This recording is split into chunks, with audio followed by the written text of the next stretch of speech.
Good morning and Jai Hind student. Welcome to Sunbeam School Sultanpur online classes. We'll be starting NCERT class 10 chapter 7 outcomes of democracy. In this video we discuss about how do we assess democracy and is the democratic government efficient and accountable, responsive and legitimate government and economic growth and development, reduction of inequality and poverty, accommodation of social diversity and dignity and freedom of the citizen. In simple word, we say that it's a summary of your class 9th and 10th political science. Last chapter 7 जो है आपकी class 10th में, ये class 9th और 10th की पूरी civics का एक समरी कह लीजिए. हमने अभी तक क्लास 9th में चैप्टर रीड करा था what is democracy, Y democracy. Class 10th में रीड करा power sharing, federalism, political parties. ये लास्ट 3 चैप्टर्स जो हमने रीड करे, ये सब कहीं ना कहीं डेमोक्रेटिक गवर्नमेंट के पार्ट्स ही थे. तो अब जो ये डेमोक्रेसी है, ये डेमोक्रेसी क्यों जरूरी है, इसका क्या रीज़न है, किस तरह वर्क करती है, इस चीज़ के बारे में हम रीड करेंगे. How do we assess democracy, कोई भी कंट्री डेमोक्रेटिक है या नहीं है ये कैसे पता चलेगा. Firstly how do we assess democracy. Outcomes, जो डेमोक्रेसी है उसका क्या रिजल्ट है. Democracy is a better form of government, it promotes equality among citizen.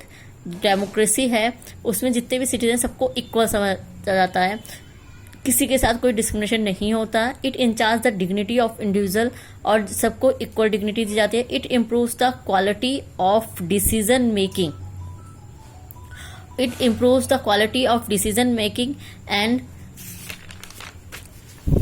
It provides a method to resolve conflicts. कहीं ना कहीं लाइक जुडिशरी सिस्टम जो है या फिर पावर शेयरिंग है, फेडरलिज्म सिस्टम है, कहीं ना कहीं जो कॉन्फ्लिक्ट्स होते हैं उनको इजीली सॉल्व कर लिया जाता है डेमोक्रेसी में. एंड जो डिसीजन मेकिंग की जो क्वालिटी है वो भी प्रॉपर होती है, बिकॉज हम अपने रिप्रेजेंटेटिव को चूज करते हैं, वो हमारे बिहाफ पे डिसीजन लेते हैं और इजीली कोई भी डिसीजन इम्प्लीमेंट नहीं किया जाता है या कोई भी लॉ इम्प्लीमेंट नहीं किया जाता है, उस पर कई बार विचार किया जाता है, उसे डिस्कस करा जाता है, उसके बाद ही उसको इम्प्लीमेंट किया जाता है. तो इन सब चीज़ों से हम ये कह सकते हैं कि एक डेमोक्रेटिक कंट्री कैसी होती है और उसके क्या क्या रिजल्ट होते हैं.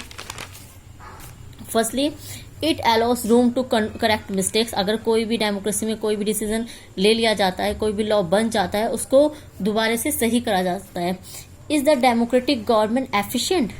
सो इस क्वेश्चन को हम ये रिप्लाई आंसर दे सकते हैं.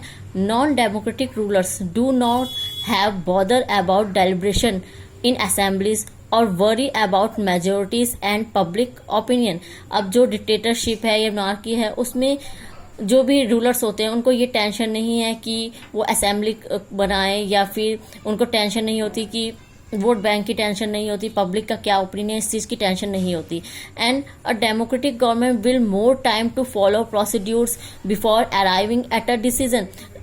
लेकिन डेमोक्रेटिक गवर्नमेंट में क्या है, अगर कोई भी डिसीजन लेना वो इजिली इम्प्लीमेंट नहीं हो सकता, उसके बहुत सारी जो प्रोसीड्यूर्स को कंप्लीट करने के बाद ही कोई डिसीजन इम्प्लीमेंट होता है, उसमें काफ़ी टाइम लगता है. और जो डेमोक्रेटिक कंट्री है उसके जो रूलर्स होते हैं उनको कहीं ना कहीं पब्लिक ओपिनियन को भी देखना पड़ता है, उनको अपने वोट बैंक को भी बनाना पड़ता है, मेजोरिटी को भी देखना पड़ता है, तभी वो प्रॉपर वे में रूल कर पाएंगे. And because it has followed procedures, its decision may be बहुत more acceptable and to the people and more effective. और जो भी डिसीजन लेते हैं कोई जो लोग हैं उनकी पसंद हो वो एक्सेप्ट करें और वो इफेक्टिव हो, ऐसे डिसीजन ही एक डेमोक्रेटिक कंट्री में लिए जा सकते हैं.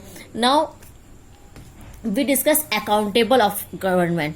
The accountable government is a government which is answerable और which is required to justify its action और डिसीजन.